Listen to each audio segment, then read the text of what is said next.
extra apprentice they take on as part of a government initiative that begins this week. Employers can apply for each trainee hired as an employee for a minimum 12-month period from April the 1st through until September the 30th. Details now from Small Business Minister and Conservative MP Paul Scully, who joins me. OK, Minister, when was this first announced? Good morning. Yeah, this was announced recently, but we just the day is today that we were actually offering people the businesses this uplift, because we know that employers are currently facing increased challenges with hiring new apprentices. So we want to make sure it's as rewarding as possible for the employers as well as the apprentices. How much is in the kitty?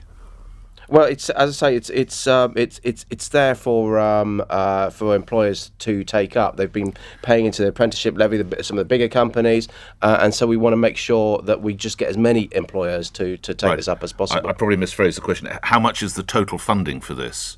Well, the funding, as I say, is just it's not open-ended, but we want to make sure that we can get as many employers to take this up as possible. So it's £3,000 for each. No, I've got each that thing, but I don't have the overall funding package details for it. But what I do have is the Minister, why don't you have the details? Because, as I say, what we're trying to do today is to encourage employers to take up more apprentices. It's a bottomless pot of cash. Well, effectively, what it is, it comes out of the apprenticeship levy that businesses have been paying in to this. Right. We want to make sure that it gets used as well as possible, as effectively as possible, and especially for the smaller businesses who don't come into that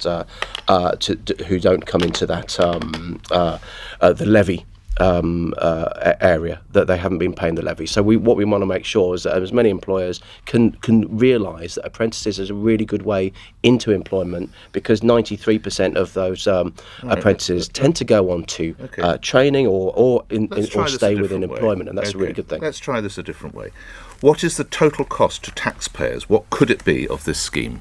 £1 billion? I don't have that sum for you, Nick, at the moment. This, but respectfully, you are the Small Business Minister. Your job today is to tell everybody what your government believes in this, and you have no idea whether this is going to cost £1 million. No, perhaps I can finish. You've no idea whether this is going to cost £1 million, £10 million, £100 million, £500 million, £1 billion. You've no idea. So you're handing out £3,000 of my listeners' money per apprentice, and good luck to the men and women who get it. But you've no idea the total cost. I find that extraordinary, Minister. Do you?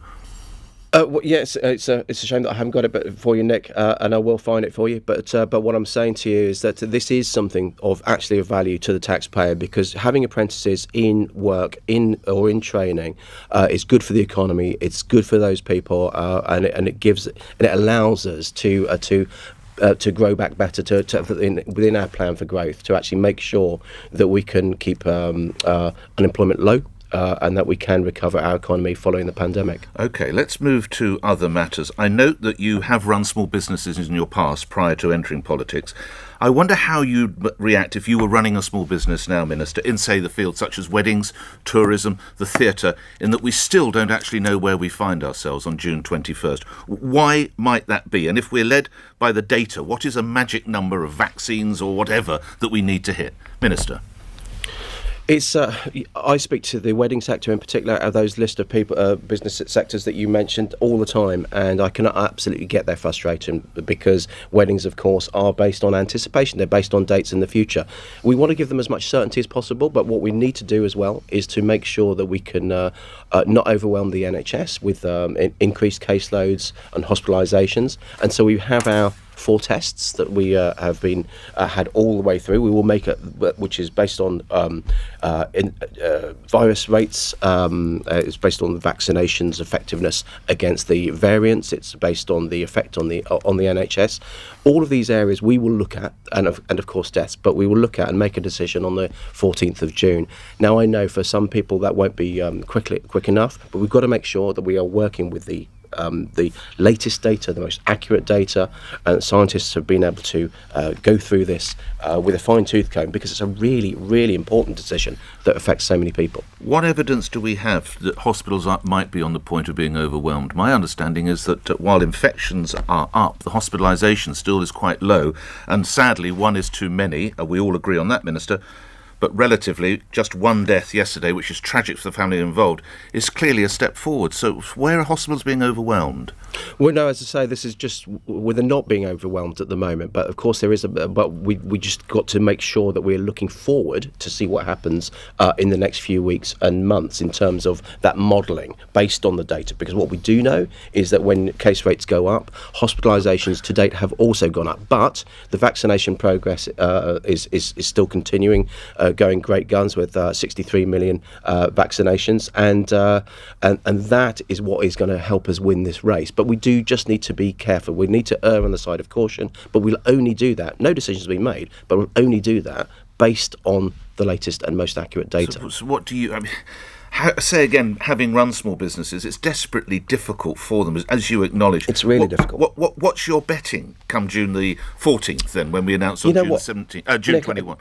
Yeah, Nick, I don't want to go down that line of betting because it's so different. Because in the same way that people want that certainty, if you start speculating around the dates, that really affects cancellations. It affects businesses' bottom line just as much as bringing the dates, the decisions forward. So we've got to be really careful when we speculate about this. So what I'm telling you, that no decision has been taken. We will make sure that we try and let businesses have as much certainty at the appropriate time, but we're just following the roadmap as it has already been set out. Lastly, are you in accord with the World Health Organization? They now don't use expressions such as Indian variant. I believe that's now the Delta variant. I would imagine Kent would have its own letter as well, and probably South Africa.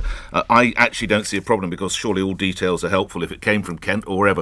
Where are you? Are you and your colleagues going to start calling them Delta and Omega and whatever else it might be, Minister? I assume that is the case. This is just what I've been looking at this morning, but I think you're right. The thing is about the names. It's where they were first identified, but that doesn't mean it comes from that area. And I don't think it matters either way, frankly. But I think we will be calling it Alpha, which is the Kent variant, and Delta, as you say, which is the variation. So you think the government will move to Alpha, Beta, Delta, Gamma, or whatever it might be? That's not my decision, but I suspect that will be the case. All right. I'm grateful for your time. Thank you. Small Business Minister Paul Scully appearing here on LBC. The time just coming up 2 minutes before 8. Let's feed in some of the emails on the subject of Freedom Day, as it's being called, which sadly might not happen, of course, later this month. This is Gloria and Devon. Why do scientists keep going on about last year? We didn't have a vaccine last year. It was a whole different ball game. Same subject regarding this is, can I just give you a name? Yes, you don't have a problem. Liz in Norfolk says, speaking as someone who's had depression on and off for years, the mental health impact is huge. I've never talked about it, but I do think it's gone too far. It seems people define themselves now. This distracts from those who deal with it in their own way. There are people out there who are genuinely depressed and suicidal. I'm sure there are, actually, and this can't help. This comes from Sharma. If it's so bad, why did they take down the Nightingale hospitals? They spent so much money building. Now we could surely use them if there was the overwhelming that they talk of. Well, I don't think that this